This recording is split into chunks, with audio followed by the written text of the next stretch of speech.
Hello, everyone. Welcome back to another episode of the Essays in Espresso podcast. I am your host, Daniel, and I am once again just dragged into this fucking piece of shit we call a podcast. Hey, now with my co-host, Where was this Aesir. energy? Where was this energy when we were talking about Elfenlied and Madoka Magica? This is critically acclaimed stuff. Hello, everyone. What do you mean? I hated on Elfenlied the entire time. What is that supposed to mean? I feel like your hatred of Elfenlied didn't bleed into your disgust and disdain for the podcast. This is a fine podcast. No, this is a perfectly fine podcast for fine individuals. Only the most upstanding of lunatics listen to this. It's true. Yeah, that seems like a fair description. Hello, it's me, Bouken. Yes. It is the three of us. Once again, and this time we're talking about Fullmetal Alchemist, the 2003 version, and its movie companion, ending, thing, Conqueror of Shambala. And the OVAs. Wait, what OVAs? I did not watch any OVAs. There are 4 OVAs. You guys didn't watch the 4 OVAs? What OVAs? No. I didn't know about them. Nah, I'm joking. There's like 3. They're like Okay, I was seriously confused. there are OVAs, but they're like 3 minutes long, and it's just like, oh, it's an old Edward Elric. There's like, and it's just it's about nothing. It's just like kids playing outside or something. Oh, it's just an excuse to have more FMA content out there for the masses. There was a time to consume. There was a time we were starving for Fullmetal Alchemist content. Can we talk about that real quick? The fact that when Fullmetal Alchemist came out in 2003, that it was a phenomenon. Like, it was huge. It was insane. Like, yeah. I vividly remember watching it in high school, and it felt like there was nothing else like it at the time. I was like, this is one of the greatest anime ever made. Like, there's nothing like this. This is the most, like, insane thing I've ever seen. This is peak anime. And how the narrative has changed over the years towards this version. I'm not just talking about myself. I'm saying in general. I feel like the perception towards this version of FMA in particular has shifted a lot. I think people still think Brotherhood is one of the greatest anime of all time. Like, that's... Like, people lose their shit on my anime list whenever there's an anime that gets rated higher than Brotherhood. Like, really? It's silly. It's really silly. It's really goofy. It's interesting. Like, people are goofy. I feel people like care about stupid shit that doesn't matter. I don't know if I can talk a moment about how I feel like I know the name Fullmetal Alchemist. It's always been one of the big ones, right? Like, it's always been a phenomenon, as you said, but is there only this and Brotherhood? Yeah. There's also the manga. I mean, sure, the manga as well, but in terms of anime. There's a couple of video games that apparently aren't pretty good. Okay. And there's the movies. I feel like I barely can call this a franchise, I feel like. And it's still one of the household names, you know? Yeah. And for me, I always was aware it existed. And I watched this very long ago for a couple episodes. And then I stopped and I didn't know why. Now I watched it again and I know why. And then I watched Brotherhood at some point and I remember liking it a lot, but also I didn't remember any specifics, you know? And that was about it. That was my whole engagement with the entire thing.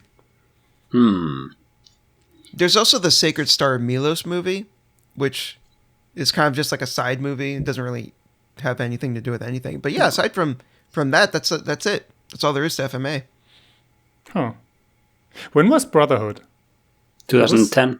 2009, 2010. Yeah, okay, that's where I thought. It's so weird to me. I don't maybe you guys know more about this, because having watched this now, I remember Brotherhood being very different from this. It is extremely different. Is there a Brotherhood anime? Like, why are these stories so different? Daniel, do you want to?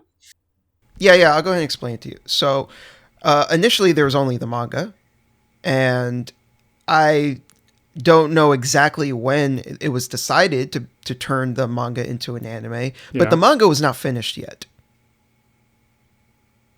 As a result, when they started adapting it into an anime, they ran out of source material to adapt. So they then decided to create their own unique storyline after, I want to say, so it was around the episode 20 something, I'd say, when they're in the laboratory. Where Ed and Alphonse are sneaking into a place, and then they find the two living armors. Yeah. I want to say it's around that point. I don't know the episode or moment specifically, but it's around that point where the stories start to diverge. Wow. It's like, what a coincidence. That's when it turns to entire shit. And what ended up happening is, okay, so the 2003 anime does its own thing and ends on its own unique anime original material.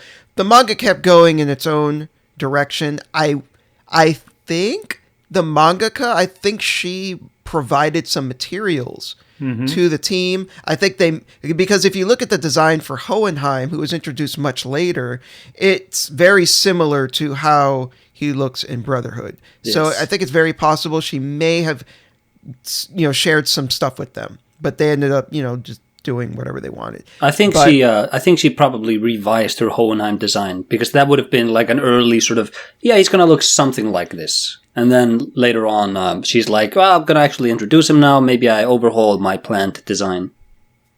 Sure. And then what ended up happening with Brotherhood is technically the manga still wasn't done when they started adapting Brotherhood. But what happened was, I think the mangaka and Bones, the animation studio, were working a little more closely together. So actually, I want to say around the time when the final episode of the anime dropped, that was around the time that the manga finished as well, which is kind of unprecedented. I don't think that's ever happened before.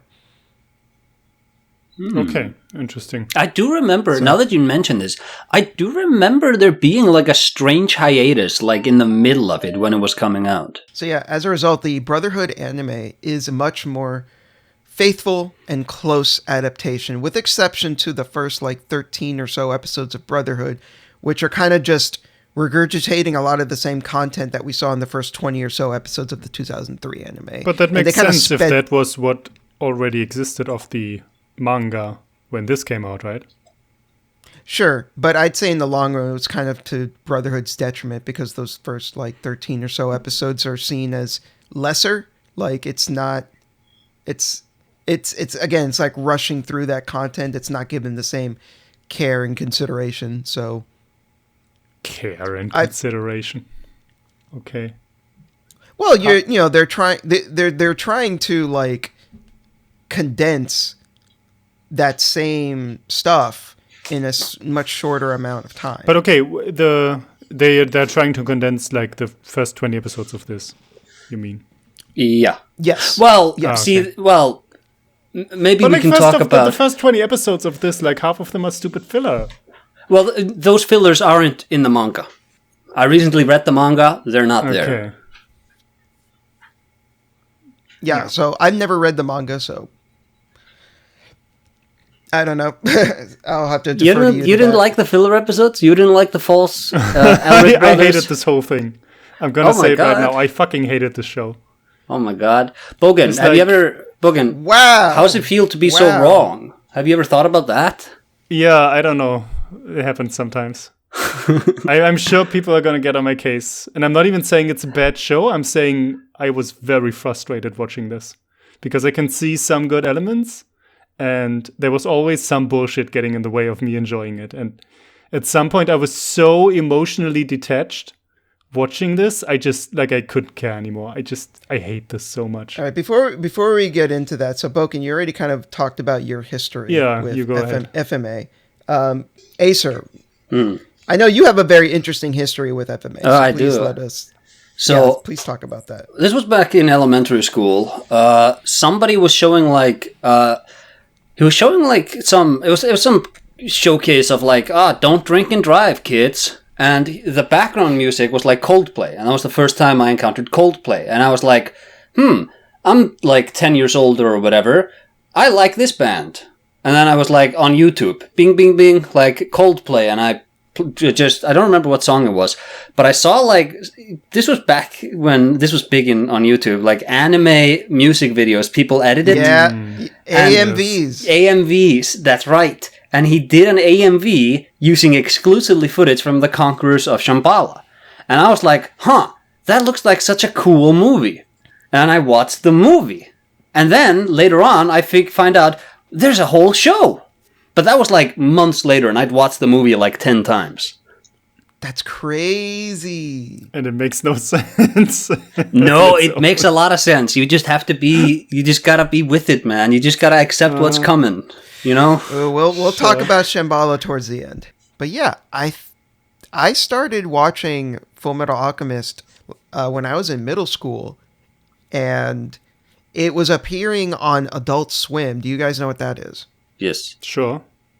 Okay. For the uninitiated, Cartoon Network had a block on Saturday nights called Adult Swim, where they would show anime that was more adult oriented, just stuff that they wouldn't normally put on Toonami. Toonami would be like stuff that they would show during the week for, teenagers.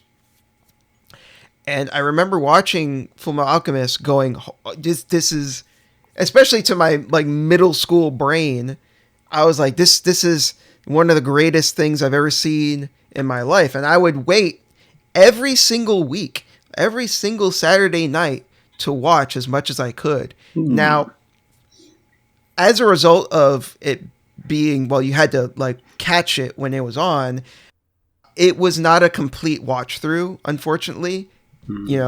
So that was technically my first watch of the show, but I can't tell you like what episodes I did see or didn't see.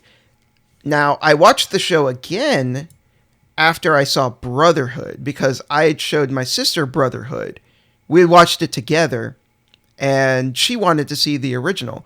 So I ended up rewatching it with her, and if the 2003 version at the time was like one of the greatest things I'd ever seen, my reaction to it was much colder when I rewatched it with her after seeing Brotherhood. Because compared to Brotherhood, 2003 felt very lukewarm. It was just kind of okay. It was like, I still liked it, but I was like, yeah, coming off of Brotherhood, I don't know about this. Watching it again now for a third time, I feel like my opinion of the show goes down each time I rewatch it. Wow. Yeah. Wow. Yeah. So, Bouken, why do you hate this show so much? I mean, I guess we can explore this throughout, but I'm gonna say I feel first of all, there's a lot of filler, especially in the beginning. The filler sucks. The filler is terrible, and it's pointless. And I think it's pretty good. I think a lot of it should be rolled up into canon. Oh yeah, you really enjoyed like the Phantom Thief, where it's like, ooh, it's a mystery. Who's the Phantom Thief? Oh, I wonder. It's the first woman that showed up at the beginning of the episode that looks exactly like her. Yeah, it's like you're not supposed to be surprised by it. Like as an audience member, no. Yeah, but they are surprised by it, and they are wondering for half of the episode. Okay. Look, they're also children. That's fair. They are children. No, like I think about like, so when I watch Brotherhood, when Brotherhood's coming out, I'm like, wow, they really just speed running through this material. And my thinking until I read the manga was, all this extra stuff, like the doll stuff with Masha Hall, like Ed's first encounter with Barry the Chopper, like all of that stuff, the fake Elric brothers, all of that stuff, probably canon, but they're just not going to do that because it's not essential to the plot. They're trying to streamline it for Brotherhood to try to get to the point where the series is diverge. Yeah. And I felt justified in that because Yoki appears in Brotherhood, and he's not introduced in the mining town. That's just like, he explains that in like a flashback, but that's in the manga. So I was like reading the manga and I'm like, oh wow, yeah, here's this. Like, okay, this is it's placed differently to how it was in Brotherhood. But just because it's in the manga how does that matter? They also bring back the fake Elric brothers at the end, and they do something, but it didn't matter.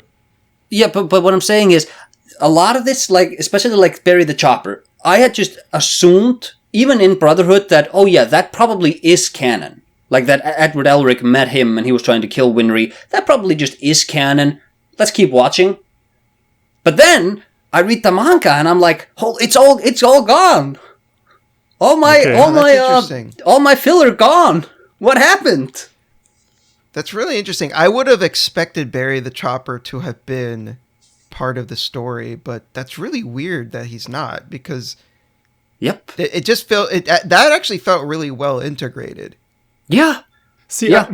And I like, sorry, Bouken. I like them meeting up with Siren in the sinking city. I like the fake out. Like, I like this universe. I like the Sacred Star of Milos. Give me more like just the adventures of these dickheads in this weird world they live in. I think they are fun enough that they can just carry it through charisma alone. I don't think every filler episode is bad. There was that one episode with Lust's backstory where there was like this doctor and he had fallen in love with Lust, and he was trying to cure this weird ass disease that was turning everyone into like fossils or bark or something like that. It's like, Yeah.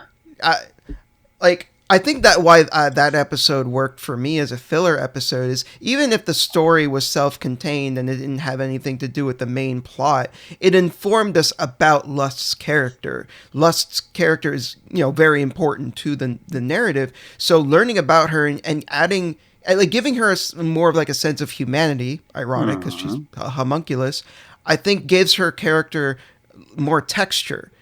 So I kind of just wish more filler episodes were like that, though, because some of them, like the Maja Hall episode, I think that episode fucking sucks. I don't think it really says anything interesting or meaningful. It doesn't necessarily have to be something that adds something to the characters, but I feel like it at least needs to add something to the world building. It needs to add something to, like, it's something. It needs to say something. I don't know what the Maja Hall episode says. It was just kind of like a weird side story. What is Maja Hall? He's the guy. The fucking doll episode. He's the guy. Isn't he trying to revive his wife with a doll or something? Yeah, and it turns out his wife was always like there, but she had grown it's episode old, 4. Yeah, yeah. and she's no longer like hot anymore. And he's like, "Fuck you! Like, you're not my wife. So stupid. You're so old and ugly. Like, you suck. Get out of here." That I want episode the with doll. the Phantom Thief. That episode broke me. Like, it was like, I just remember them at the end like, oh no, she actually did something good for her because she brought the people to town that is still gonna sink in 5 years, that but at episode's least we have bad. like tourism because of her or something. Like, what are you talking about? That episode was fuck? so bad. It was so garbage. I thought it was fine. I wouldn't mind these filler. I wouldn't mind these filler. Like, Cowboy Bebop is mostly like episodic, Yeah, like that's self-contained, but they're good. Yeah, they're good.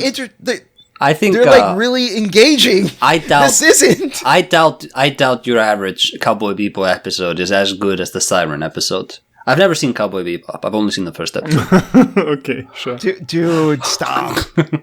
I like what's wrong with it? It's a fun episode. It like has energy. It's funny. I'm glad you brought up that you think it's funny, simply because there's one thing that I think 2003 FMA is hands down superior to Brotherhood, and that's the comedy. And that's not necessarily that I think that this show is like super funny, but the comedy in Brotherhood is fucking abysmal. Yeah. It is terrible. It's a lot of like chippy characters and weird designs. That's interesting, Daniel, because I remember you at some point at the podcast complaining about the comedy in Fullmetal Alchemist, and I thought you meant this. And as much as I hate this show, I think the running gag of like Ed complaining to other people who say something about his height, and he like twists it and makes it way worse than it was. I found that funny every time. Yeah. Like- It's cute. It's cute, and it's a fun thing about his character, Yeah. and I like it. But like, no, when I was saying that the comedy was, I was talking exclusively about Brotherhood, because Okay. it's just really bad in Brotherhood. I don't know if you remember, but it's fucking dog shit. And again, I'm not saying 2003 is like a hilarious show, but like the comedy works better, and I think it's not as tonally inconsistent. That's one, like, it's Yes. bad enough that the comedy in Brotherhood is just bad in and of itself, but I think a larger issue with it is that it creates tonal whiplash all the time. Like, you'll have like a really serious moment, and then you'll have some slapstick comedy right afterwards that's just like that can like really sap out the energy and the tension of a situation. And I think 2003 is a lot better about that. It does happen occasionally, but it's nowhere near as bad or it's consistently bad. I think that's because it's written as an anime. Because I think you can get away with that sort of more tonal whiplash in a manga. Like if they try to adapt Berserk, just clean from the manga to the screen, you would have to, like, you actually need to rework Puck. Because Puck's integration in the manga, it works. Because, like, you control the pacing at the speed at which you're reading, and it's like you can sort of... But when it's a show, you know, it's all, like, it's streamlined for you, and then, like, it can get really jarring. Yeah, I agree. I also feel like exposition works better in a manga compared to an anime. It's one thing to, like, read a character... like expositing something. It's another thing to fucking sit there and hear them like explain bullshit you don't want to hear about. Yeah. So how do we want to structure this? Because I think one of my main problems with this story is that it's just very convoluted. I feel like there's, in my opinion, way too many characters. It's also too long. And I don't really know where to start or where to end, you know? I'm going to say, I think one of my main problems is that I think Greed and everything around him, like all these episodes, should just be cut. I feel like that character is useless as fuck. He just shows up, kinda. Has his, like, group of henchmen. None of them are particularly well, characterized or whatever, except maybe Martel. Yeah, they're kind of just introduced and then like immediately killed off. Yeah, like they don't do anything particularly interesting. And then Greed also, like, that's in Brotherhood too. I don't remember Brotherhood much. Like I'm interested in rewatching Brotherhood after this now. But I will say, like, Greed shows up in, like, I don't know, episode 20, and then he gets killed off in maybe episode 35 or so, or 32. And all of that shit was so useless. Like, I don't understand what he wanted. He didn't achieve anything. He didn't do anything. It's just so pointless. Well, we did know what he wanted. He wanted eternal life. He wanted fucking money, and he didn't get anything. He got a blade through the chest. Well, there was some narrative mechanical reason for him. He was able to help Edward understand how it is to defeat homunculuses. You need that specific like alchemic circle. You need to have like a memento of that person, and you need to have their remains, and that severely weakens a homunculus enough to where you could kill them. Yeah, but you can do that in like 3 episodes. Sure. But also this kind of leads into, this is my biggest complaint with 2003 Fullmetal Alchemist. I don't like that Edward Elric is a killer in that one, because he doesn't kill in Brotherhood. Mm-hmm. Well, he kills Greed. Not in Brotherhood. No, I'm saying in 2003 he kills Greed, and it's kind of debatable to consider him a killer because, you know, it's a homunculus. That's still, he's like a guy with like emotions and feelings and stuff. You killed his ass. He kills a lot of people. No, you definitely killed him. I mean, he technically killed like his mother, whatever her name was. Oh yeah, Sloth. So can we talk about this real quick, actually, because I think there's some weird logistical issues with the homunculus in this version of the show. I've completely forgotten how homunculuses are created in Brotherhood, but I'm pretty sure it's different, right? Like in this show, a homunculus is born because of a failed transmutation, right? Like, which I think that's a cool idea. I think it's a cool idea as well, because you do get like interesting character dynamics, such as, the sensei's son, who she tried to human transmutate and bring back to life, is now like in this maternal relationship with Edward and Alphonse's mother. So now you have this really interesting parallel relationship going on. The problem that I think occurs though with this is, again, there's a weird logistical issue of, because they're based around the 7 deadly sins. What if there's an 8th homunculus? Do we create new sins? Sure, yeah. For the longest time, I wasn't even sure if greed was a homunculus. And I was wondering why he's also called after one of the sins. Yeah. Because none of his people are. They're all experiments, like they're all real soldiers. Yeah, they're For some chimeras. reason he is. Yeah. Yeah, the rest of them were chimeras, but he's a homunculus. But in Brotherhood, they're based on the 7 deadly sins because Father was just purging these human failures from himself, and he created his children like that. And then Hohenheim at the end is like, you say you talk down to humanity, but then you created a bunch of children and you made them call you Father, and that makes him snap. That's good.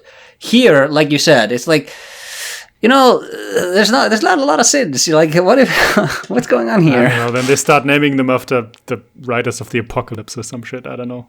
But Daniel, to add to your point, I was also very confused. Like, I'm confused with the alchemy in general, like the rules, which I want to talk about at some point. But specifically, how homunculus are born, because I wrote this down for Wrath, where Wrath has like the leg and the arm of Edward. Yes. Because that's what he lost. But then he also has a normal other body and I was like, how did that happen? Is it like based on Izumi's child, which was an infant at that point? Like, why did the body grow for him? Izumi pointed out that her child would have been the same age as Wrath at this point in time. Yeah. So am I supposed to assume he was a baby with a real arm and a leg and then grew into what he looks like now, or? Yeah, he's like, he grafts Edward Elric's body parts onto himself. Somehow. Yeah. Somehow he has just access to that stuff, Isn't it because he's that shadow child behind the gate, and he's the one who pulled his arms out. But then also, if he's based on Izumi's child, why did he need the leg and the arm in the first place? Wouldn't he just grow normally into a normal sized child? Oh yeah. Well, because he wants to be a human. Well, yeah, they all want to be human. He wants he's trying to do it by just taking Ed's body. Okay. Look, I'm not telling you it makes sense, because logistically, on one hand, he's like, okay, you're the shadow child and you're consciously taking Edward Elric's body parts. But then later on, you're like Izumi's child. So did the shadow child go into the homunculus, or was the shadow child Izumi's kid as a homunculus? It's logistically, when does any of this happen? He can just jump between being one or the other, or he can just bring the arms with him somehow, even though he doesn't remember that he's a homunculus, or the shadow child. I don't think there is a coherent answer. I think you just need to accept that. I don't think so either. I just think you need to accept that this is peak writing with one flaw. That it doesn't make sense. in that one instance. Fucking right. I don't think it's meant to make total logistical sense. I think it's supposed to represent a thematic query for Edward. It's supposed to be how far are you willing to go to get your own arm and leg back? Yeah. And I think it's supposed to represent that he cares more about getting Alphonse's body back rather than getting his own body parts back. Yes. Also, they rip those body parts off of him real nasty at the end.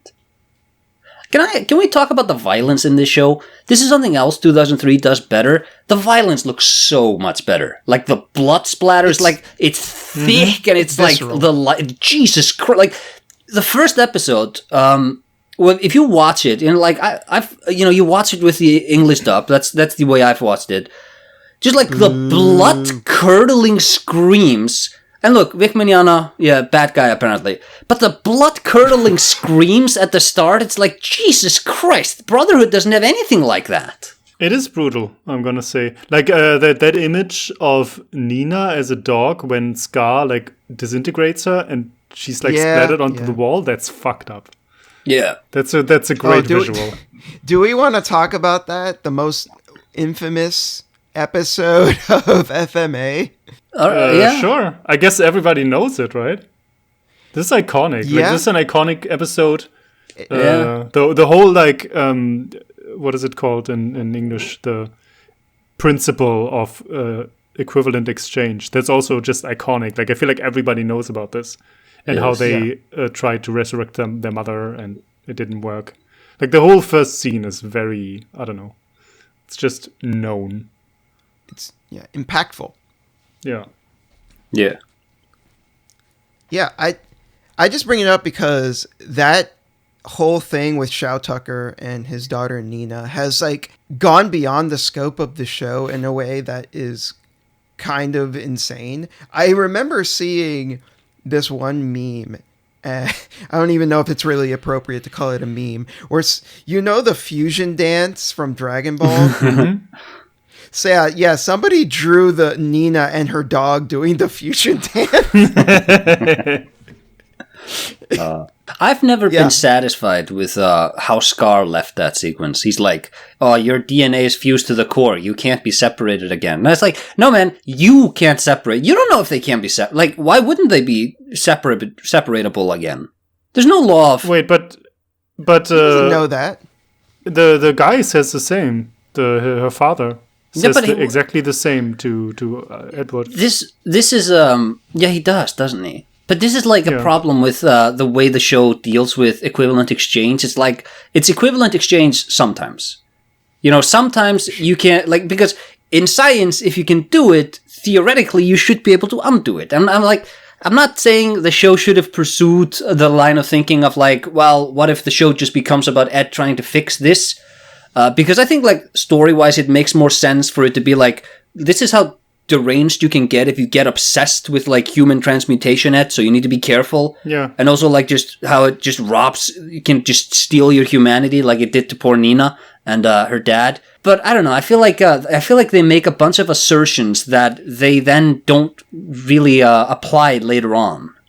The thing with Scar though is I think Scar's character is supposed to be like, he's supposed to be kind of holier than thou. He thinks that he knows more. He thinks that he's better than the alchemist. He sees himself as this holy warrior of God, right? Like, he thinks he's bringing down righteous indignation and judgment upon sinners.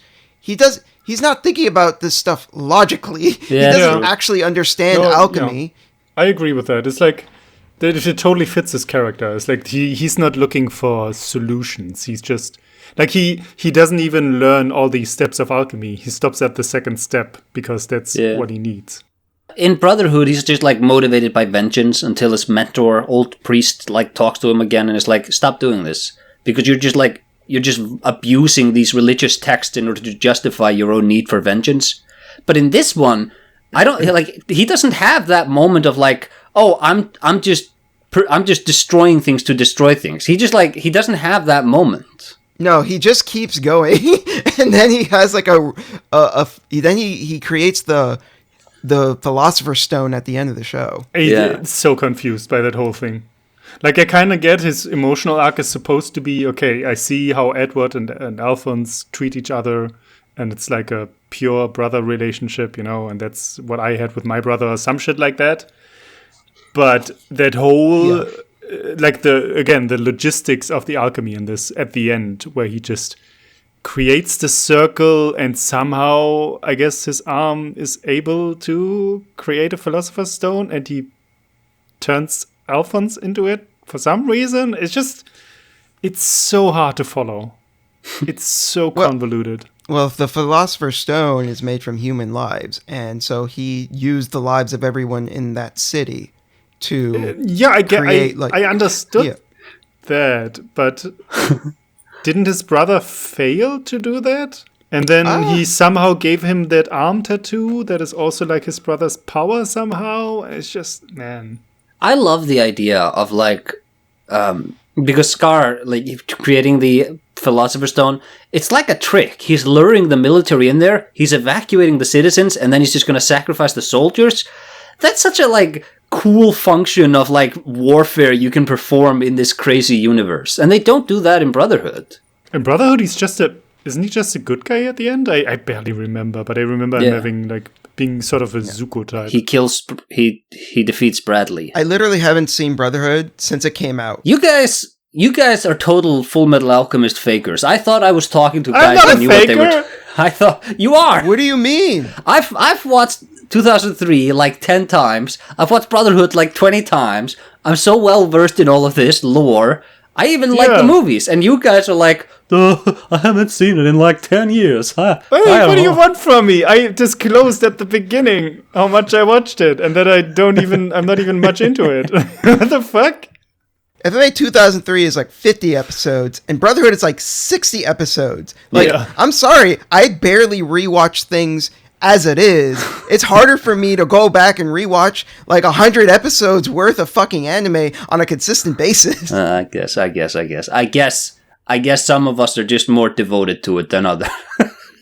Yeah, turns out the guy who recommended the show actually likes it more than the other people. It's a crazy concept. Maddening. You know what? I want to ask you then, Acer, why did you want to recommend this? Because what was the impetus? I haven't seen it in like 5 years, and I rewatched it 5 or so years ago, and I was like, you know what? I want to come back to this because I had recalled we talked about Fullmetal Alchemist in some episodes of the podcast back in the day. And I made the case that I think 2003 is better than Brotherhood in some ways. Specifically, what we talked about with like the presentation of violence.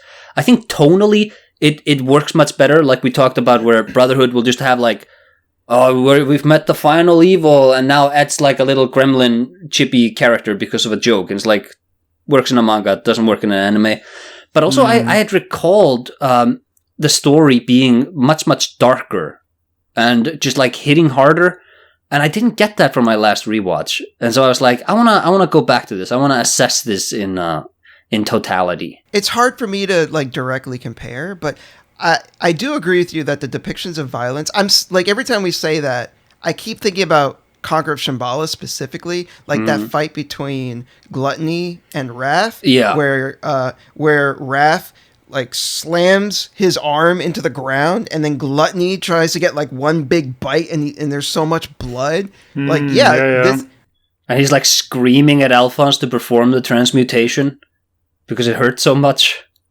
That was like one of the best scenes in the entirety of FMA 2003. Yeah. Like, that fight was really lavishly animated. Like, the sense of momentum that they're able to convey in that fight is insanely cool. Like, the way that they're jumping around, and you can really feel the way that, like, Gluttony's giant body, it's, like, flinging itself around the battlefield, and Wrath is, like, jumping around, and he's, like, being thrown against, like, a piece of rock or something. Like, the animation there is spectacular. And again, like I was saying before, the violence depicted feels super real and guttural and visceral. You know what I think the best scene in this is? And it's because it's related, is the death of Martel. I don't know if you remember that? Yeah. When she's trying to kill Kimberly. And then she tries to flee and hides in Alphonse's armor. Yeah. And then Bradley follows them and just stabs through Bradley's through Alphonse's armor, and you just see blood coming out of him, but he's like frozen in shock. I feel like stab. I feel like stab isn't the right word for it. He just slides it in. Yeah. And it's so fucked up, and he's like, because he knows he has Alphonse in like a checkmate, because he's not allowed to like if he would admit what happened there and that he knows Martel, I guess they would just take him in, you know. Mm-hmm. And that's also how you find out that Bradley is a homunculus. And it's just like, it's a mental checkmate, and it's just brutal, and you never see her body. You just see the blood coming out of him, out of this little child. It's that shot of Alphonse just like sitting there slumped and the blood is like pouring out of the armor. And he just goes like, "Good day, sir," and leaves. That's an amazing scene. I'm going to say that. Like, you can truly feel just like the absolute devastation that Alphonse felt in that moment. Yeah. You can actually, like, that's okay. That's something else this show does better. Like, displaying characters feeling despair. You remember in the movie when Hohenheim sacrifices himself to open the gate? He, like, has envy clenched down and then just, like, a fountain of blood. You look at Edward's face. It's like the light leaves his eyes and he just slumps down. Like, that sort of stuff is nowhere to be found in Brotherhood. And it's so visceral. Like, you just see these characters and you're like, wow, his soul just left his body, man. There's a moment when Ed is captured by Barry the Killer. Chopper! Barry the Chopper, yes. Yeah. Where Ed, like, when he tries to kill him and they have, like, this desperate fight of survival, like, something snaps in Ed and he's just in tears and, like, barely surviving, like, just trying to get him off of him and shit like that. And it was like, he's just a kid. Yeah. And the whole situation is just catching up with him, with the character that's usually very, like, cocksure and just, just kind of cocky in general. And there was a great scene. Like, that was the despair that he was feeling. But then in the next episode, there's, like, in the beginning of the episode, he's very sort of depressed still, and Winry is trying to cheer him up, and he's just not really going for it. Like, he's just kind of muted and dour. And I was like, oh, is this some sort of character development that we're going for here? But then after the intro song, it just goes back to normal, and they go on some shitty filler episode. That was really annoying. I thought they were going somewhere, and they didn't. They baited it in front of you, and then they took it away, and you were like, God damn it. Which I guess makes sense if you said, like, that's not even in the manga, like Barry the Chopper. Not in the manga. So they he is in the prison, like, in a suit of armor, but they never encounter him as like a guy. Okay. Okay, I see. Yeah. That kind of reminds me, though, that's one of the things that did kind of bother me about the show, is that they try to justify the existence of these filler episodes in ways that I just found annoying, where it's like what Bouken said before about the fake Elric brothers. They return much later on just to do some shit that doesn't matter. No, they show at the entrance to the old city, don't they? It didn't have to be them. And the old city, that's the pinnacle of didn't matter. I think that's so cool. Scene. That's such lore, man. Scene, that scene, my jaw dropped to the floor. It's like he takes an elevator down. It's like, oh my god, there's a big city here, and they built Grand Central on top of it because they killed all the people here. Yeah. And then he just leaves, and that was it. I couldn't believe that shit. They returned back to it in Conqueror of Shambala. Yeah, that's in the where movie. The gate is. And that makes sense. But that was, if you remember in the Discord chat, that was when I was like, I'm just imagining like 20 writers with their hairs on fire in the writing room going, what do we do? What do we do? That fucking scene is like, oh, there's a big city here. This is probably a whole episode of shit, a whole season of shit, but I'm just going to go back up. Bye-bye. So on that topic, yes, don't quote me on this, but because I'm going based on like an old interview that I read like fucking years ago. But from what I remember, they were supposed to have another season to work with, and they weren't given that. That makes a lot of sense. And they instead had to make the movie. And on top of the movie was supposed to be longer, and they were forced to shorten the movie. And they made the movie on a tight ass deadline. I remember watching a video where the voice actors were trying to do lip syncing on test footage. Jesus. So this was like the most popular anime in the world at the time. Why do they do this? I don't understand the economics of anime, where it's like, oh, One Punch Man, it's the most popular thing in the world. Let's not do another season for like 7 years. It's like, how can you be this negligent and just bad at operating? Like, how can you have something like Fullmetal Alchemist in 2003 and be like, nah, we don't need another season. We'll just we'll just force the writers to quickly, I guess like it's contractual obligations and people have to be else, but it's like, how can you just be like, oh, this most popular thing in the world? Yeah, let's just quickly end it. Be like a season early. Just hurry it up.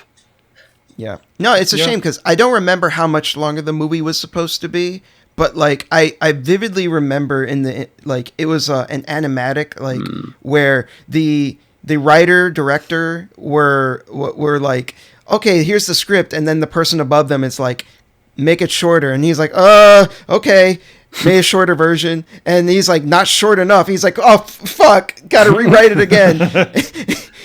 They are stampeding through the plot points at the end. Yeah, it's like all the homunculi movie. Get killed off one after the other, like bam, bam, bam. Yeah, I don't know about you, but yeah, like not just the movie, but like the final stretch of episodes, they felt so dense. Like it felt like so much was happening all the time, and on one hand, I think it made them the most engaging episodes to watch, but then I felt like if I took too long to think about what was happening, like nothing would logistically make any sense. They're just trying to overwhelm you into not asking questions. But yeah, it felt like if it was so much that it was just like, it was just kind of just to overwhelm you. And I don't think it was intentional, right? Like it was clearly because they were trying to cram as much as they could of this story that they came up with that they weren't able to flesh out properly. Yeah. It's super noticeable. Yeah. Dante, the main villain. Do we want to talk about her? Did you know she's in Brotherhood? I didn't know that. Yeah. Well, I must have known it at some point. But anyway, but that's something else I wanted to bring up real quick.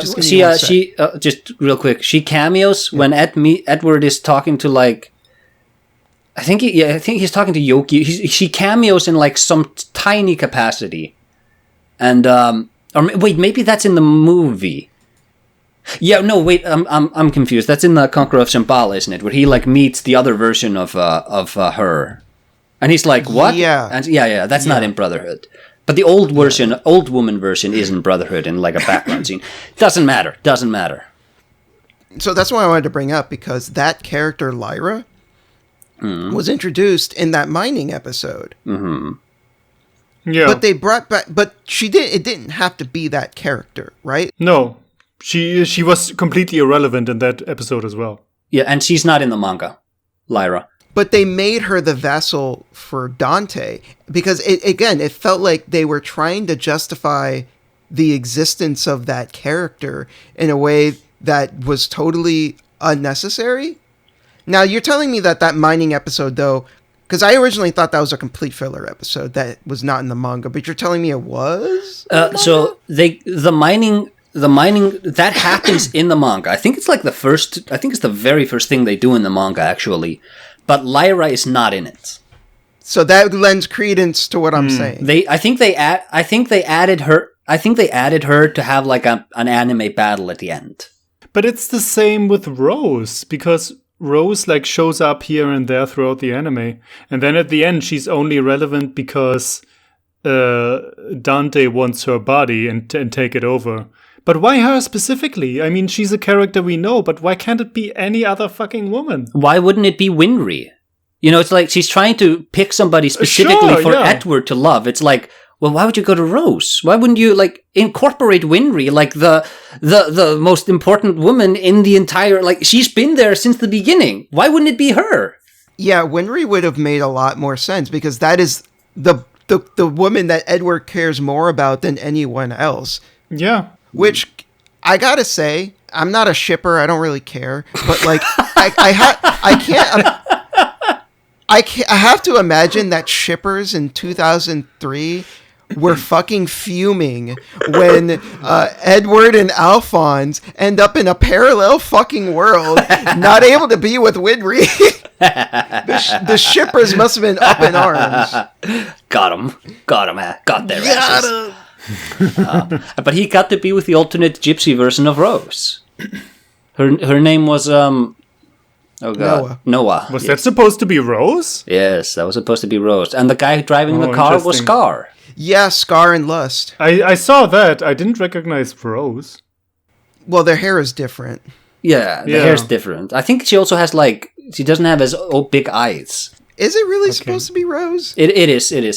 This is from some wiki I read at some point. There's like a snippet or something that talks about this. If you say, I guess this writer really wanted to ship Edward with Rose instead of Winry. This writer was like, yo, fuck Winry. It's all about Rose. My boy Ed's got to dip into chocolate, man. Jesus. Jeez. But talking about Dante, it's like, I don't know, what is there to say? I think she was very poorly. She was introduced once before, or shortly after Greed showed up. Mm-hmm. And then dead. She was just forgotten about for basically until, I guess she's brought up again when Greed dies, and then at some point she's apparently the mastermind. Yeah, that felt really random. It was so poorly handled. I feel like. I think the story there is not at fault. I think this if you have to spin a new narrative, leaving off from episode 26. Or when they went to the prison or whatever. I don't think this is a bad idea. It's here are these two people who love each other and they're jumping through bodies and sacrificing people to try and live forever. But their bodies are rotting. So it's just I think that is an interesting villain. I think Dante is not that. I think she's not very well written. No. I think another problem with her character is that she feels arbitrarily inserted into the narrative and then suddenly the villain. Yeah. Yep. Exactly. She has no presence at all for half the show, and then all of a sudden she's she's Sensei's sensei. And that's it. And then it's okay, now she's the big bad. What? Yeah. And she's revealed as the big bad at episode 40 or some shit like that. Yeah. Also, why did she allow herself to become an old woman? Why wouldn't she? Why? I mean, I guess it's hard to get a Philosopher's Stone all the time to switch, I guess.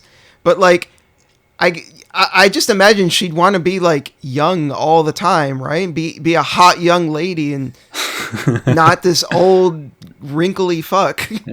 I don't think this was the original plan, because when you watch the earlier episodes, they keep dropping hints at Ed's father having done stuff. It's you get the feeling that wait, Roy Mustang, does he know Hohenheim? Because there's they drop hints about that, and I think there's some point where somebody insinuates, it may have been with the prison, that Hohenheim was somehow tangentially related. And then it's just nah, Hohenheim is just he feels just a stoner. He does not have any presence. He's just completely underwhelming. He's not even shown to be a particularly powerful alchemist. He's very underwhelming. But yeah, I he's think just kind of there. I think the plan was that this is going to be the villain, because they drop they build him up as with lore in the beginning, and then they just don't do anything. That would have made more sense. That would have been more compelling as well, rather than Dante. If the father ended up being the villain at the end. Yeah. Because they already they've been building it, like you're saying, they've been building him up this entire time, right? He is a significant character that has been in the background, but has had, a huge amount of significance on Edward and Alphonse, despite not really being in their lives. And the justification for that could be because he's mwahaha, scheming in the fucking background, doing whatever fucking stupid shit that he's been doing to be evil. But that, again, they at least, that would have meant that the villain had a personal connection to our protagonists. Which does not happen in the fucking show. Dante has no connection, really, to Edward and Alphonse outside of the fact that she used to get boned by a Hohenheim, which who cares? And she trained their teacher. I wonder, does the story change at all if Hohenheim just doesn't show up? Does he do anything? Not really, no. He just shows up in the movie. It's like he deliberately walks to Dante and then he gets captured and then he's not seen again, I feel like. I think the only significance is like he was aware of what was on the other side of the gate for some reason. That's not really explained. Yeah. And like he's just kind of implied to be this character that knows more than he should or knows more than everyone else for some reason. He was also the reason why Edward was able to have a prosthetic arm and leg in the other world, our world, which we've been dancing around that. Why the fuck World War II Germany parallel universe shit? Why? I don't know. What were they thinking? I don't know. Japanese artists. We talked about this in the Discord with like Masahiro Ito. They just are interested in that whole aesthetic. I don't know why that is, but they just are. Okay, so but that reveal that like okay at the end they're revealing whenever we do like human transmutation we take energy from the other side and the other side is basically our world. Yeah. Yes. Like real life Earth. Yes. And how does that matter? Like no, yes. Why? Well, who cares? Yeah, how does that matter for the narrative that I've been presented with? So I want to look at that from like a more thematic standpoint. I believe what they were trying to convey artistically is that art reflects life reflects art. And I think they were trying to get across that the world of FMA is a lot like our own, right? So, and I think they were trying to get that across with the parallel universe. But why World War II, Germany? That part I don't understand. I think, was it when they committed human transmutation or when they did alchemy full out? Because I had recalled it being that it is the death of, it's the souls of the people in our world that power the alchemy in their world. Is it the human transmutation? Yeah, it's human transmutation. Oh, okay. Oh, it's like alchemy in general. Whenever they do alchemy, they take souls from the other side? Okay, because when Edward does the human transmutation, that's on his mom. That's when he saw the gate. That gave him the knowledge to then be able to connect Alphonse's soul to the armor. It would have been cool if it's like when you create a homunculus, you're actually just dragging a person from our world into your shitty world. It's like, oh no, now my mom is, and that's how you're gonna get Alphonse's body back. You're just gonna steal the Alphonse from the other world. Yeah, that could have been interesting. But it's not actually World War II. It's like in the it's like the interwar period. I remember when I originally saw FMA 2003 and then I saw Conqueror of Shambala, what I thought they were going for was they were trying to draw a parallel between the Ishbalans and the Jewish community, the Jewish people. But I don't think that makes sense timeline-wise because the Holocaust hasn't happened yet, as opposed to the Ishbalans, who they've already been like largely genocided.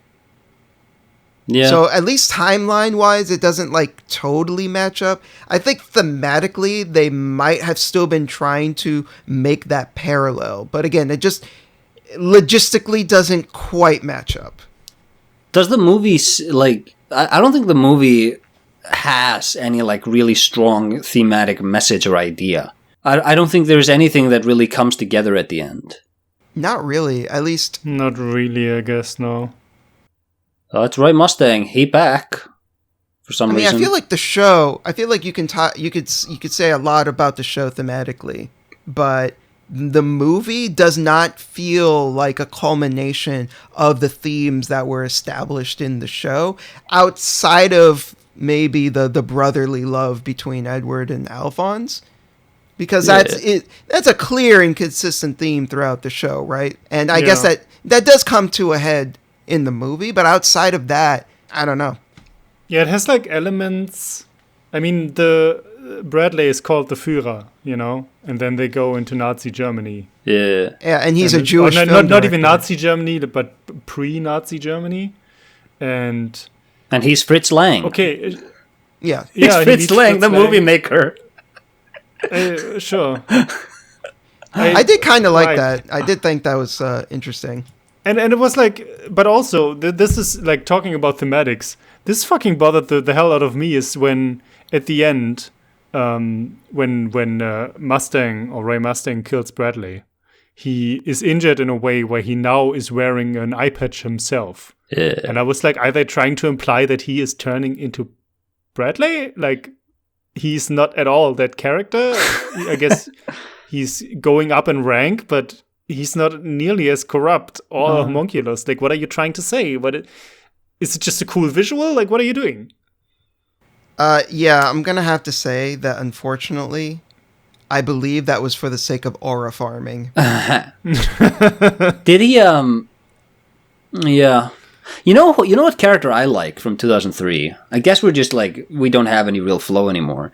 Is Frank Archer? Yeah.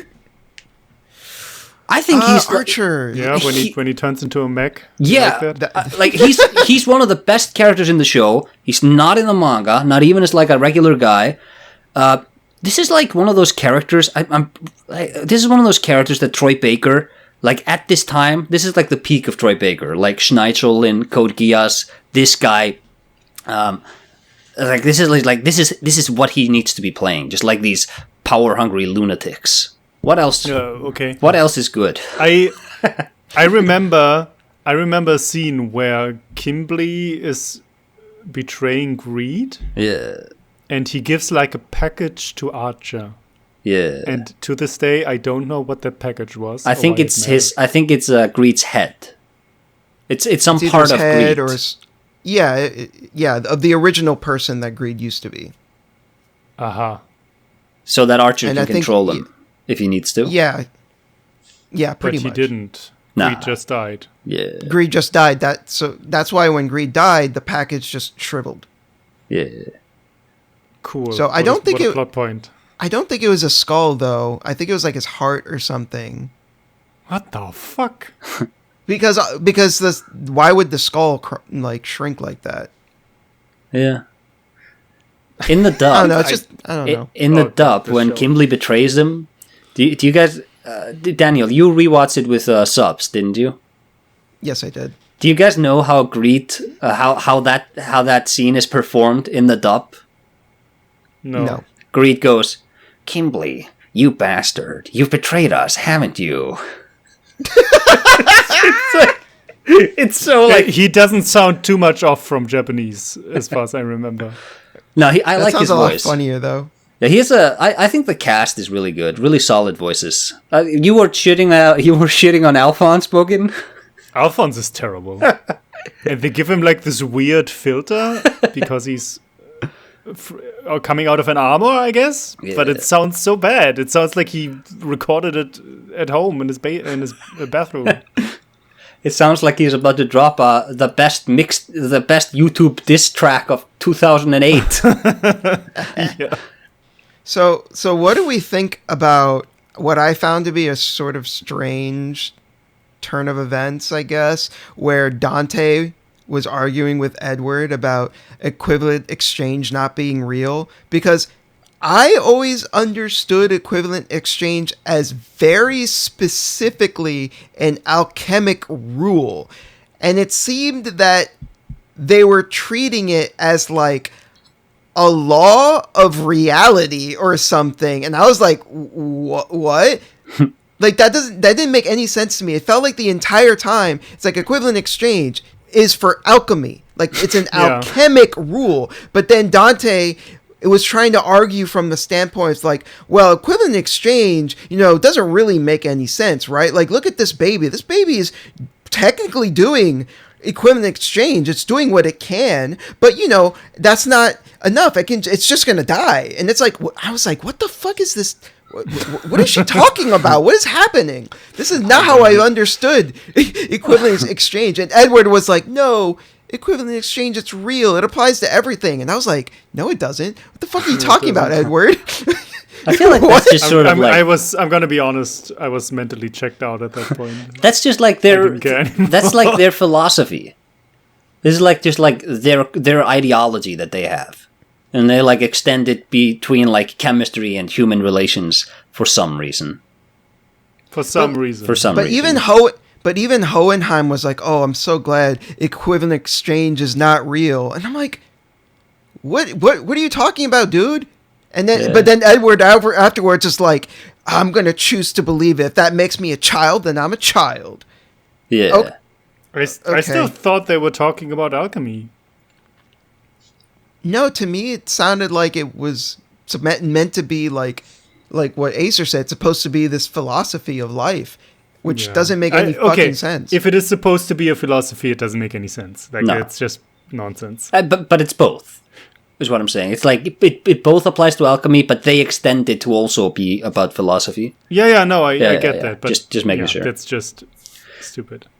Can we talk about alchemy in general, like the whole concept? Oh yeah, sure. It's like this is such a cool battle system for a shonen. Can we start there? Sure. Yeah, I agree. I know that isn't like 2003 specific. I like the idea, but I think it's just extremely inconsistent in how it is portrayed.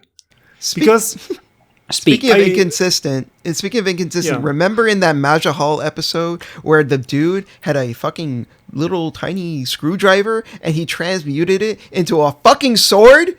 Equivalent exchange, motherfucker! Yeah.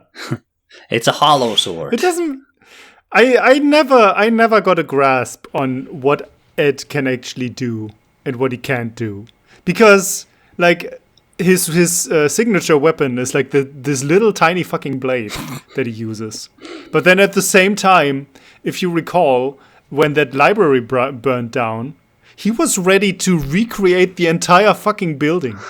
He only didn't do it because some parts were like swept away by the wind. Yeah, and he was ready to recreate an entire building with books and like wood and pillars and everything. Like, how would he be able to do that though?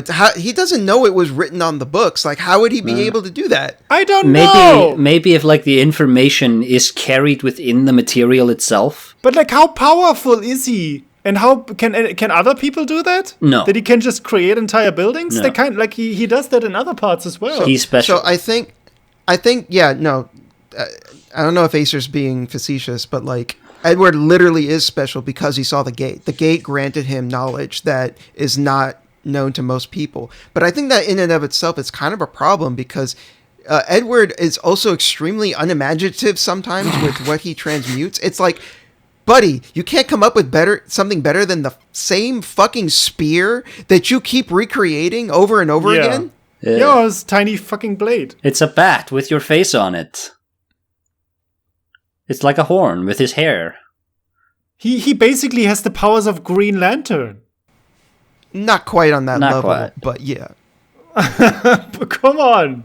It's ridiculous what he can do. It does feel like because like I feel like some of the other alchemists, like the Flame Alchemist, is way more powerful. Like he just like snaps his fingers and causes explosions, and you don't see he beats him in a fight straight up. Yeah. You don't see Edward ever doing anything like that advanced. Yeah, he's supposed to also have like this arcane knowledge that most people are not privy to.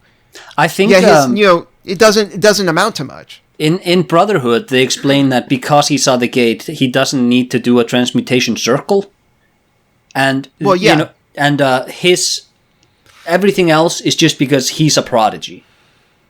Whereas here, do they say that he can do like more stuff because he saw the gate? I'm basing that specifically on the blood seal that he created on the armor, right? Like that was explicitly explained that he was able to do that because he peered at towards into the gate. Oh yeah. And he's like digging with his finger into his leg and like doing like so visceral. Yeah. So good.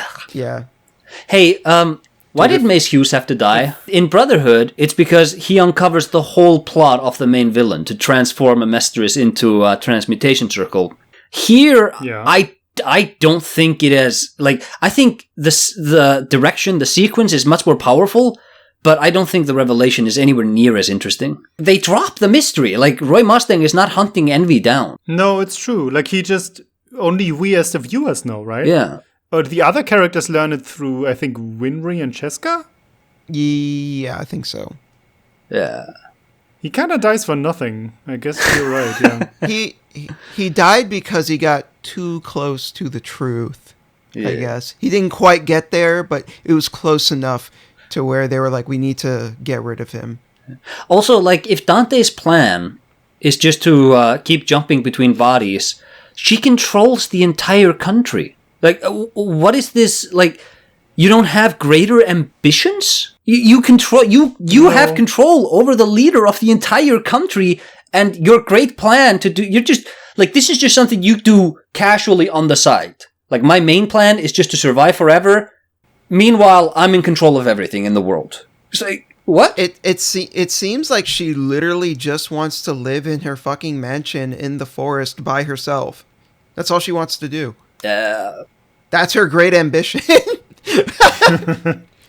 But on that topic, though, because, yeah, we're bringing up, like, oh, she can jump around bodies and stuff. But, like, what sense does it make that she was an old-ass woman? And granted, we didn't really see the state of her body, thankfully. But, like, immediately when she jumped into Lyra's body, immediately the body deteriorated to, like, a rapid degree. And it's like, how does this soul deterioration thing work exactly? Like, Hohenheim talked about it being like an accelerating process because the Philosopher's Stone was getting weaker, the old one, didn't he? And then she was like, when he's confronting her in Lyra's body, and she was like, well, I'll just jump again.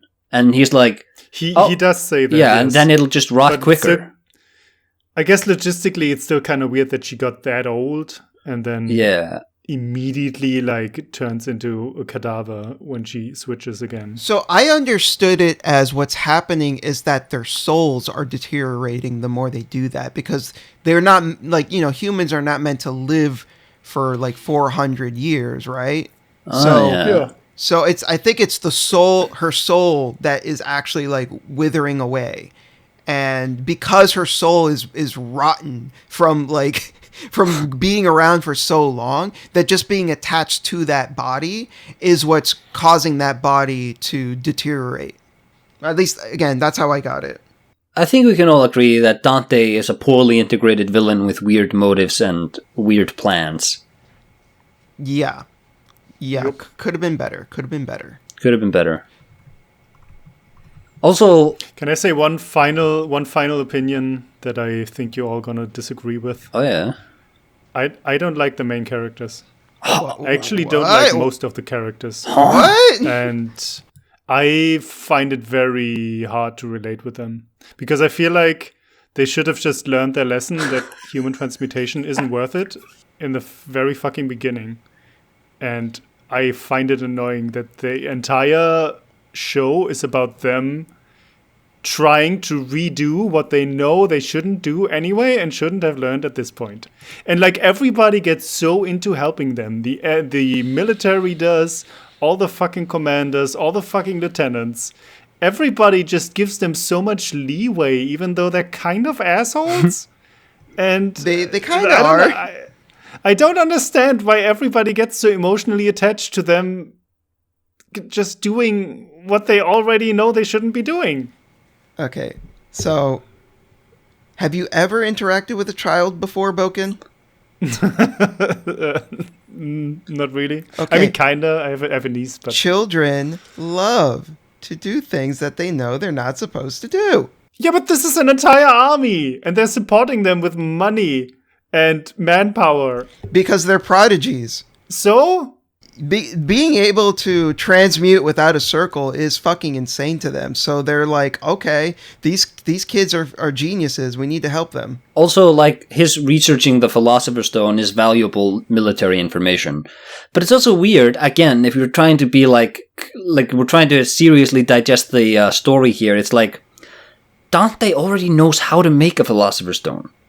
That's the point. Like, I get that from a military, like, if it's Bradley doing the calls, sure. Yeah. But it's also those like lieutenants. It's also everybody around Roy Mustang, who Roy Mustang doesn't really follow orders a whole lot. Hey! And he has his He has his own agenda. There's a sequence where Dante, because in Brotherhood, Bradley is Wrath, but in this one he's Pride. And there's a sequence where Dante's going like, he is my pride, a homunculus that can age like a regular human. That happened to Wrath, didn't it? Or did he age just in the gate? Because he died as an infant. I don't think she had anything to do with Wrath, though. No, but I'm saying, oh, yeah, well, I guess. He would be her pride, I guess. I guess the reason why he's Wrath is, I guess he's angry at the fact that he couldn't like live his own life at all. Like he was a baby. He had no life. But he's Pride in this one. No, I'm talking about Wrath, not Fuhrer. Oh, you're talking about Wrath. I don't think the sin connotations come through. Like, I don't think lust is particularly lascivious or like. Yeah, how is slothy? Yeah, yeah. I wanted to bring that up too. I think I think some of their abilities and how they act. Sometimes there's some overlap, and sometimes there just isn't. So, like, okay, envy, I understand, right? Envy does come across as envious, and their ability makes sense. They want to transform into what they're envious of. Yeah. Total sense. And it's also like, Edward Elric is he's the second son. I'm the first son, but he's the one you chose. It's like, it makes sense. Character-wise, it makes sense. Sure. Perfect sense. But Gluttony also makes perfect sense. Yeah, but he's barely a character. Lust only makes sense in the character design. Yeah, she doesn't act lustful. She doesn't really use her feminine wiles to really take advantage of men or anything. And what does her fingers extending have to do with being lustful? That's not really like a lustful ability. There's a lot of places what a long finger may reach. No, but I will say, like, that's also a problem with Brotherhood. Like, she has the same ability. And you can be like, well, she seduced Havoc in Brotherhood to like give information, but it's like seduction is not the same thing as lust. Wrath is angry. She isn't horny. She doesn't have that. Like, she doesn't have actual lust in her. She's very emotionally. She's very cold. Attached. Yeah. It would have actually been interesting if, like, because the thing with gluttony is gluttony feels like he has to eat all the time. Like, he's never satisfied. He's always munching on stuff. It would have been interesting if lust had to have sex all the time. Like, she had this insatiable urge to just, bone all the time. Now, granted, this is a shonen manga and anime, so I get maybe having difficulty portraying that, but I don't know, like, something. Or figure out a different way to incorporate that sin into her character. I think sloth makes a little bit of sense because, like, slothful people go with the flow, like water. Oh, come on. She was like she was pulling all the strings in the background. Yeah. She was very dutiful, sort of. But yeah, her personality. Yeah, her personality wasn't slothful. Like, she just kind of sounded deadpan all the time. But I don't think that's quite the same. So yeah, I guess that's the show. That's the show. I particularly, that last episode. I don't know. This is just a side thing, but there are a couple of plot holes in this. But that last episode, the way Bradley is defeated, that made me laugh out. The plot contrivance of his son coming back. Like, he sends the son away, and it doesn't make, like, logistically, it just doesn't make any sense. He sends the son away because he knows Roy is coming to kill him, and he wants to get the son out of there. And they are stopped in the car, right? Yes. They're stopped in the car by, I think, by Archer, right? Yeah, by Archer. Archer crashes into the car, and then the kid runs back to the house just to go into the safe and then give what was in the safe to his dad. Why? Yeah. Why did he do any of that? Which happens to be his Horcrux or whatever. I don't even know. That was it was a skull. It was a skull. Yeah, it's his soul. Right. The thing that you need to kill to actually kill a homunculus. Also, Yeah, but it's like logistically, the kid got out of the car and ran back to the home. Yeah. But at the same time, Lieutenant, what is her name, Hawkeye. took way longer to get there than the kid. Yeah.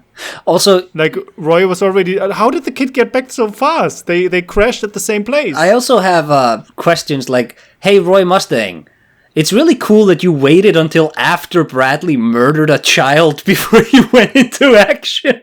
You have the skull! Just stop him!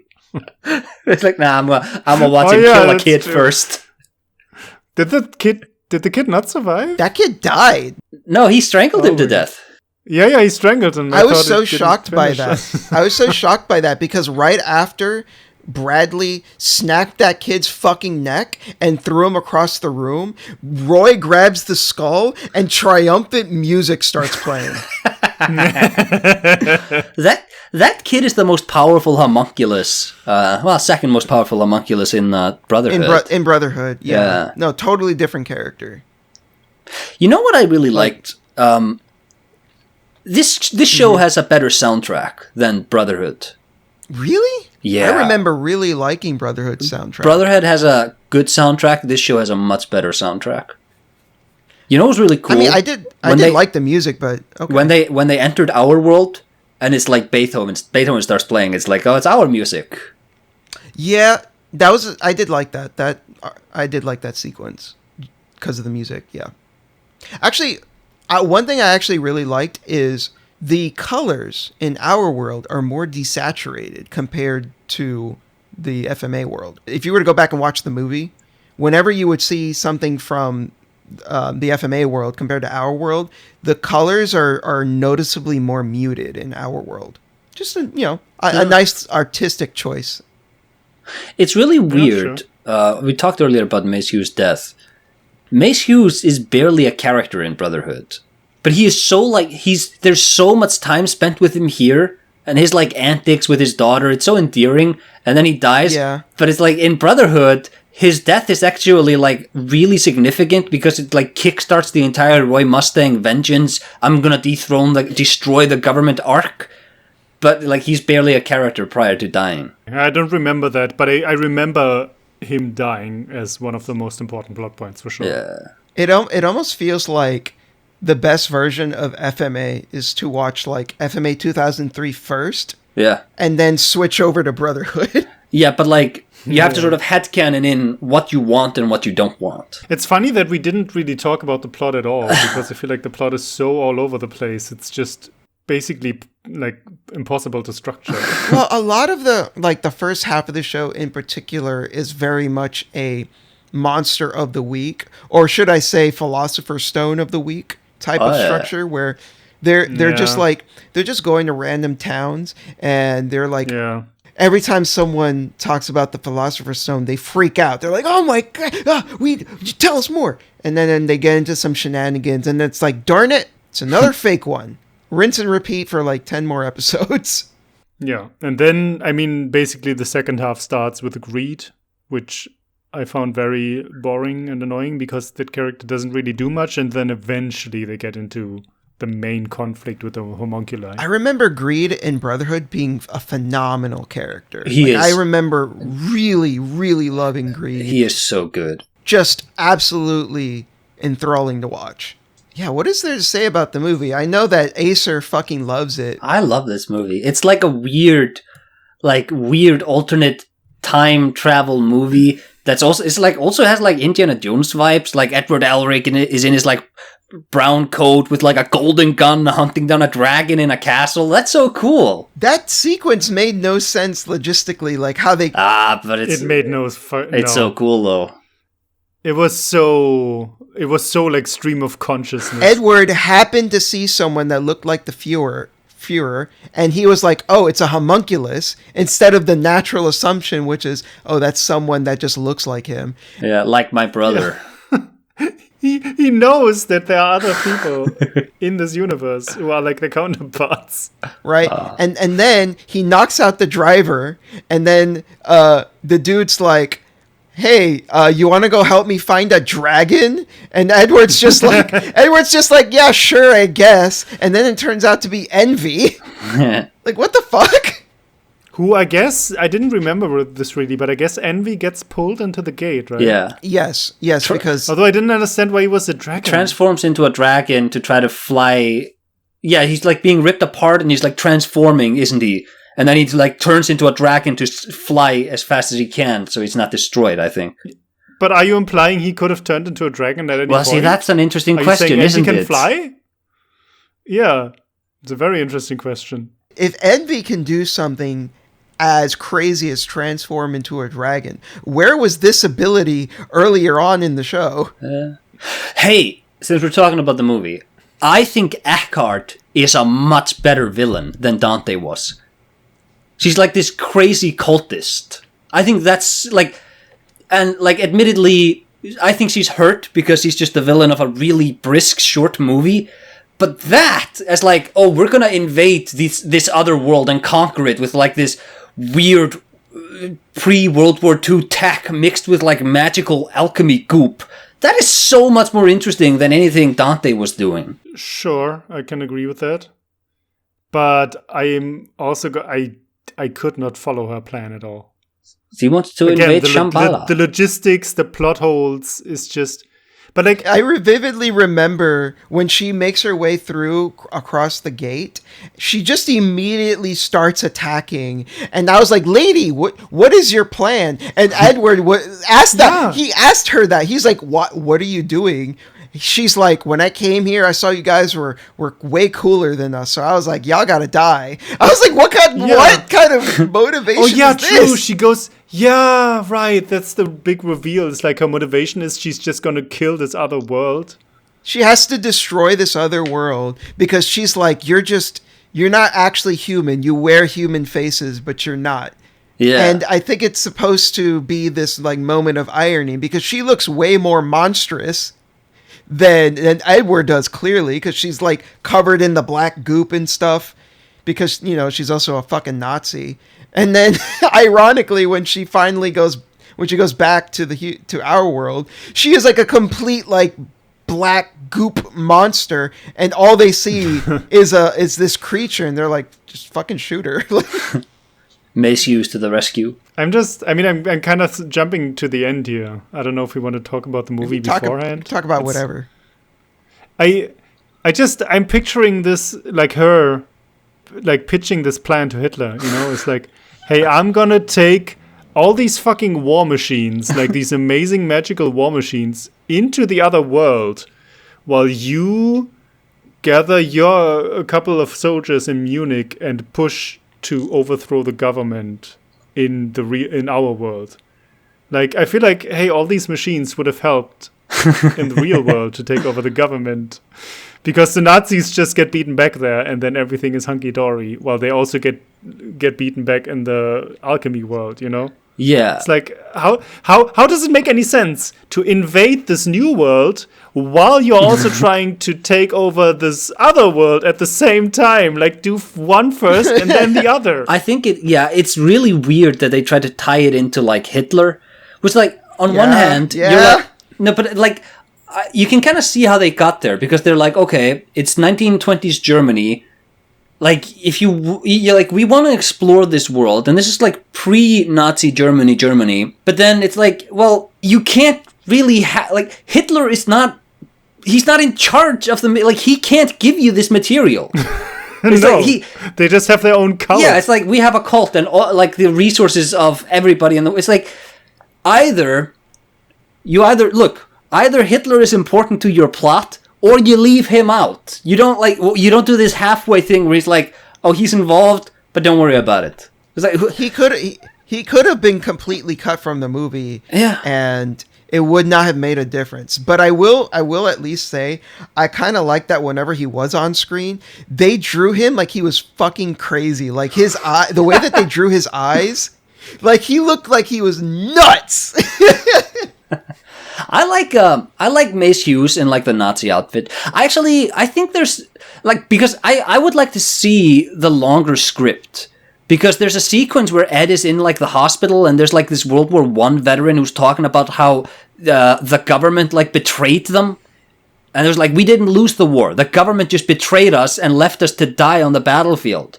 And it's like, okay, that could have been an interesting movie. And you have like Mace Hughes joining the Nazi party because it's like, okay, there's bread lines and now like Hitler's talking about cleaning everything up. And it's like, you've gone down the road, but you're not committing to making this essential to the resolution of the movie in any way. This is just like something happening in the background. Yeah. And here's Edward Elric fighting a dragon. Yeah, because it's not like, I don't know, the Nazis, as far as I remember, they didn't push, like they didn't take over the Republic. Like Hitler was anointed the whatever it Chancellor. Was. The Chancellor, yeah. I guess it was the Chancellor. He was anointed by the powers that be, and then he turned Nazi, and under his rule, Germany turned into Nazi Germany. They didn't overthrow the government. No. Like that is what we get taught in history lessons. It's like fascism. It comes out of the underground, and the movie has somewhat like they have this. We got betrayed by the Treaty of Versailles, and we get like beaten down as Germans, but we want to prove that we still that we still a people worth something, and that's how the Nazis get popular. But at the same time, they have these big battles that need to happen because it's a movie, and then everybody gets beaten back, and like it doesn't really fit. Yeah, it doesn't fit thematically at all. But you watch it and you're like, oh, I can imagine if you just like, okay, we're gonna do a sequel to Fullmetal Alchemist, and it's just like an exploration of like the Nazi rise to power, but also Edward Elric is there. I'm like, okay, I can watch that. That could be a movie. Yeah, sure. Or you could have Edward Elric chasing dragons through magical gates and like ancient cults. That's also an interesting movie. You don't do both of them. You can't do both. Yeah, exactly. It's like if he needs to beat back the Nazis and then it's fine, then sure. But then treat it as like the anti-historical idea that it is. Also, it's really funny the way the movie ends with like Ed and Al in the other world looking to the sky, and they're like, whatever dangers face this world, we're gonna defend it because this is our world. It's like there's like 100 million people gonna die 10 years from now. You did not save anything. You complete hacks. You stopped nothing. Yeah. It was also very lucky that the Nazi war machines like happened to land in Grand Central, where all the fighting characters were. Like, do you remember when Edward finds himself in a room like filled with Nazis and Hughes is there? It's like, don't you know where you are? Yeah, that's good. and then fucking Lang, like the director, fucking crashes through the building with his car, and he's like, Edward, get in. And I was like, get in here. It's like, how did he know he was there? Why did he do that? I don't know. But that's what I mean when I say it's like, it's kind of got that Indiana Jones vibe. Because it's like, that's a cool sequence where he's like, Edward, like, you're in a room full of Nazis. Didn't you know that? He did not. He did not. Because the thing is, Edward had just found out what was a Nazi like the day before. Yeah. I will say, though, I actually kind of like the idea of Hughes being a Nazi in this world, because they took who was like essentially one of the most beloved characters and made him a Nazi. Yeah. Yeah. But they don't make him a bad guy. No. I thought that was really interesting, where he's like, no, he's not a Nazi because he's like an anti-Semitic kind of guy. No, he's a Nazi because he's tired of waiting in bread lines. Yeah, yeah. Yeah, sure. It's like, okay, like I can see how like this great guy from this other universe was like, yeah, I'll become a Nazi. Sure, that's cool. Right on. And then another version of this is Alphonse, where it's like he's sort of supporting the Nazi party by building the rockets that they're going to use. I love that character. And it's like, hey, don't you know what you're doing? Like, you need to stop. But he's like, I just want to prove, like, I just want to leave something in this world because I'm also deathly sick and I might die. I love that character so much. And that's a great like treatment of this idea of like, not everybody is a fascist, but it's also about enabling fascism. You know? It's like, that is very He has a great line when he blows up at Ed, and he's like, "This isn't your world, Ed, but it is mine, and I want to leave some mark that I lived in it." And you're like, it's so powerful. Yeah. Yeah, that's relatable. I think they got a different voice actor to voice him in the English dub than they had Al, because the voice actor for Al, he was like going through puberty, and you can really hear it in his voice. But they got like a real voice actor to voice Alphonse Seidrich. He was older. He did have a different voice actor for sure in Japanese. Yeah, as well. because in Alphonse, he got his younger body back. Yes. Right, but whereas Alphonse in our world, he aged normally. It's interesting that our universe's version of alchemy is like rockets. Yeah, okay, that's cool. That's one of the things that makes this show and the movie subsequently kind of interesting is we've gone over a lot of our like hang-ups with it, but I think there is a lot of artistic merit to it. I think there is a lot of I think it takes a lot of really admirable artistic swings, and whether or not it actually succeeds, I have to respect the fact that why not? We'll fucking put this story in World War II Germany or just before. What are you gonna do about it?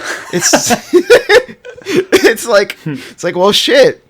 Like even if I may have issues with its implementation, I gotta respect the artistic like balls that it took to fucking like do it. Yeah. You know, and I think that's what makes it compelling at the end of the day. And while this is my third time watching the show, and I sincerely doubt I am ever going to watch it again, I'm similar to Bouken. I'm more interested in going back and rewatching Brotherhood. I still can't help but respect the show for what it is. Clearly, very troubled development. Clearly, this final product is very compromised. I can imagine that they wanted to make something a lot better, and I can imagine that they would have made something far superior to what we ended up with. But there is something charming about this end product for what it is. It feels like this strange what if, because the manga would go on to be completed. It would be the original artist's intent. But here's a snapshot of this weird alternate universe of Fullmetal Alchemist that is totally idiosyncratic and completely different from what the original creator intended it to be. But isn't that kind of neat? Even if it's a mess, even if it's a fucking mess, isn't that kind of interesting? And I wonder. I believe. Yep. I believe that's what I said in the beginning. It's like, I hate this show, but I don't think it's a bad show. Yeah. And because I think, as you said, there are a lot of interesting ideas in here. There's a lot of good stuff, theoretically. It's just in the execution, there was always something in the way that prevented me from actually enjoying it. Yeah. Yeah, I think I feel similarly. What do you... It's like, whether it's pacing issues or plot holes or the alchemy system really not making any sense, it was always something, and I was never really into it. Like, it was never to the point where I was so into it that I could forgive issues. Yeah, I feel that. Because I remember when I first watched the show, if you would have asked me, I would have said 10 out of 10, one of the best anime ever. After I rewatched it after Brotherhood, I would have said, it's still pretty good. I still like it, 8 out of 10. I don't know what I would rank it now. I think it's more interesting than Brotherhood.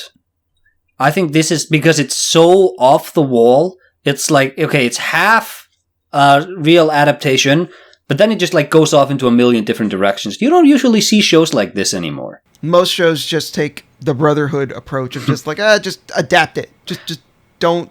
Most shows have a plan. Yeah. I mean, this reminds me the way you told it of like Game of Thrones, where it was fine, and then they ran out of source material, and then it all got turned into the fucking toilet. That guy is never finishing that book. I don't know if I agree, but I definitely understand what you mean when you say it's more interesting than Brotherhood. Most people would agree Brotherhood is like the superior experience, but I can understand why somebody would prefer 2003 because there's not much else that's totally like it. It does feel like this weird, unique thing, and I think there's something cool about that. I would have wanted this team at this time to have adapted Brotherhood. I think Brotherhood would have been vastly superior if they had like the creative team from this show in charge of that show. And maybe there is some spillover, I don't know, but like just the art style, all of it, just this presentation-wise, I think is hands down better. I think the acting's better, I think the visual design is better, I think the music is better, I think the choreography is better. The animation is not better. I remember the fights in Brotherhood being better. Yeah, but they're so flashy for no purpose. It's just like, oh, it's flashy. You put a lot of frames into that animation, but you like it doesn't convey any emotion to me. To see like a camera swoop around a guy punching somebody. Yeah, I think this director of FMA, I forget his name, but like, I think he's a big reason why FMA 2003 has the vibe that it does.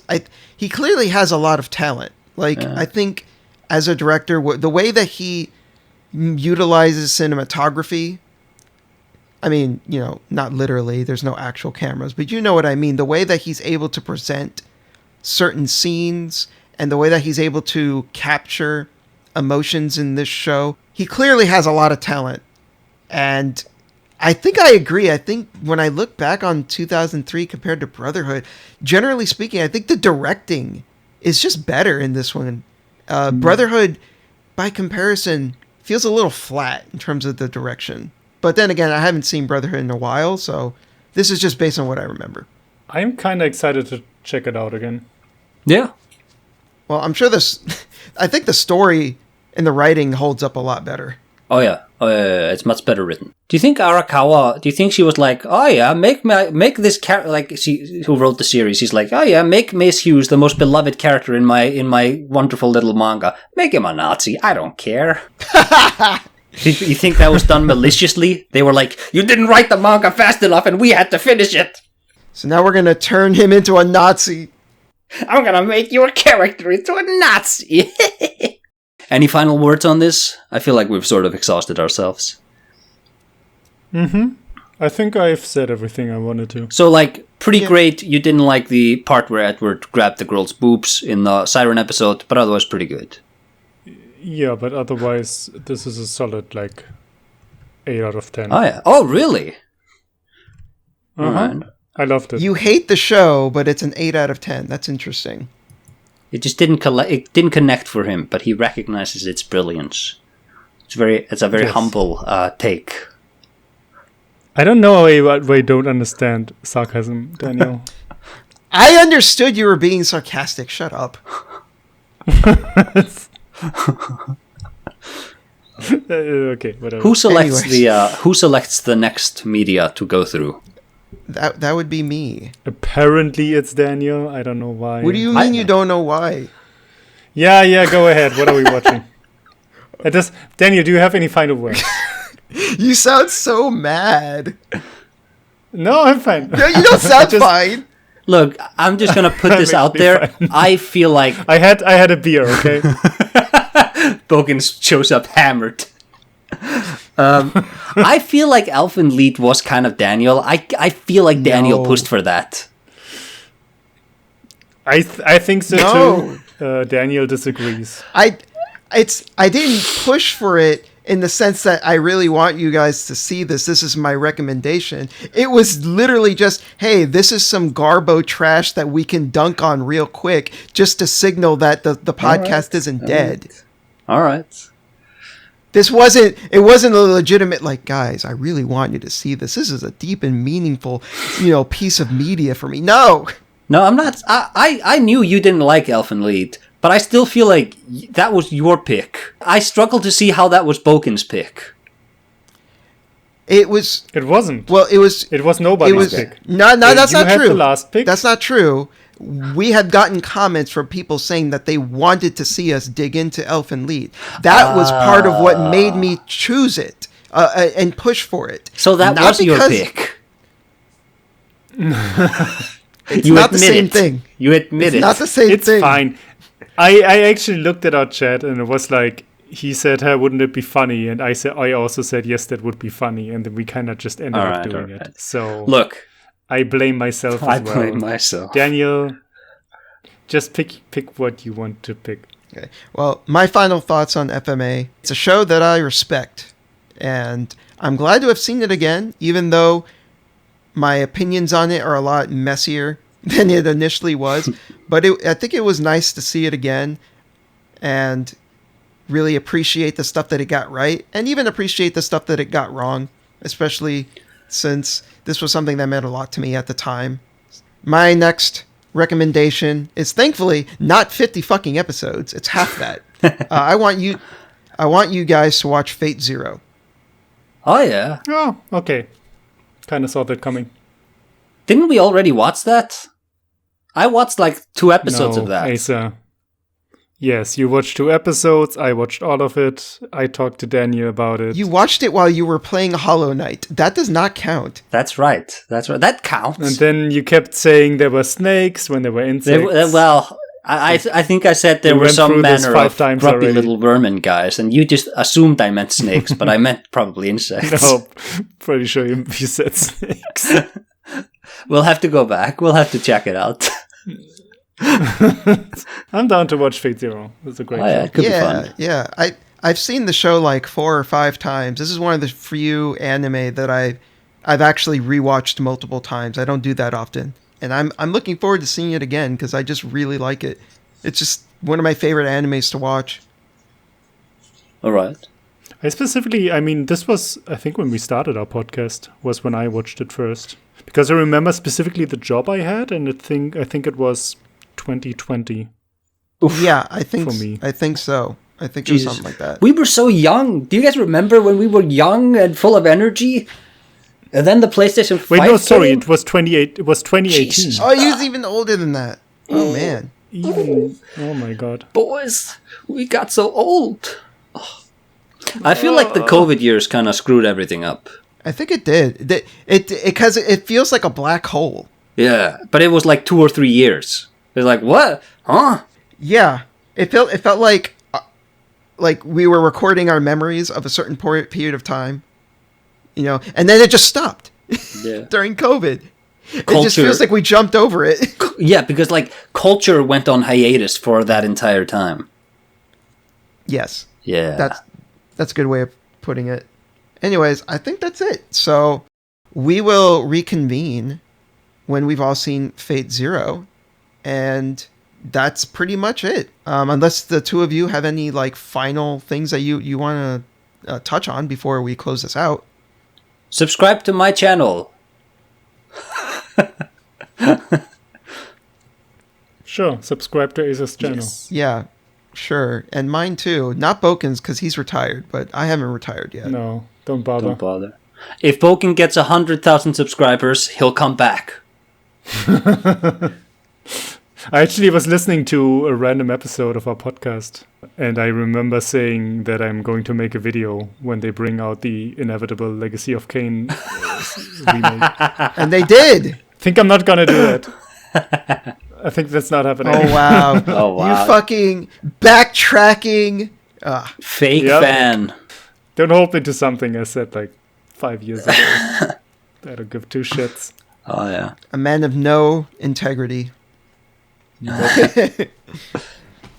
All right. Well, that's pretty much it, everyone. We are the Essays and Espresso podcast. Thank you for joining us. You'll be hearing from us again very soon. Take care, everyone. Bye-bye. Bye-bye.